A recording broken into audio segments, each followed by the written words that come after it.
Au dernier étage de son habitation, au milieu des livres et documents d'archives, Anne-Laure s'est aménagé son espace de travail.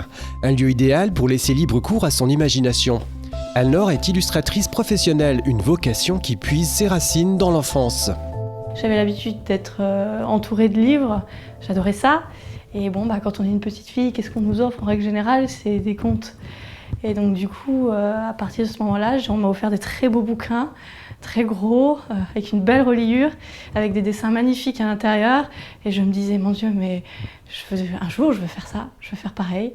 C'est en intégrant une école spécialisée que la jeune illustratrice a trouvé sa voie. Je voulais aller toujours un peu plus loin dans la technique et là, dans ce cas-là, il a fallu faire une école qui m'a aidée justement à trouver ce que je voulais faire vraiment, parce que dans l'art, dans le dessin, vous avez la BD, l'illustration, la peinture, vous avez la peinture numérique aussi sur l'ordinateur et ensuite vous avez plein de corps de métiers différents. Et en fait, il faut apprendre à choisir dans quel secteur précis on veut aller. Aujourd'hui, aux côtés de divers travaux, Anne-Laure illustre régulièrement des articles des dernières nouvelles d'Alsace. Donc je fais du dessin de presse. Mais c'est aussi pour les articles historiques, c'est-à-dire que je travaille avec 2 personnes qui font les textes et après moi je fais les illustrations.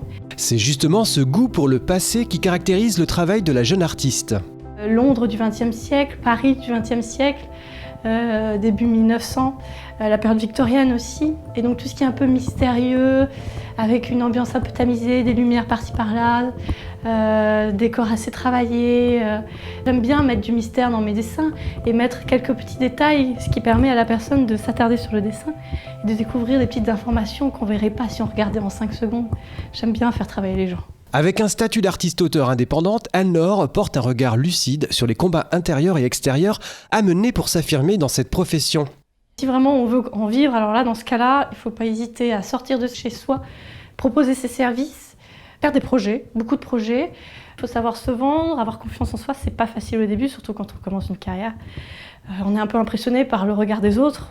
On a peur, toujours cette peur du jugement, de la critique. Alors ça, et surtout que quand on est un peu dans l'artistique, on est toujours sensible au regard des autres. Et donc du coup, on peut avoir un peu de mal à faire le premier pas, mais une fois qu'on est lancé, c'est génial.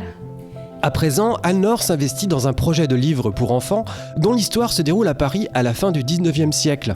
Son premier travail consiste à élaborer le récit avant d'entamer, dans un second temps, les illustrations.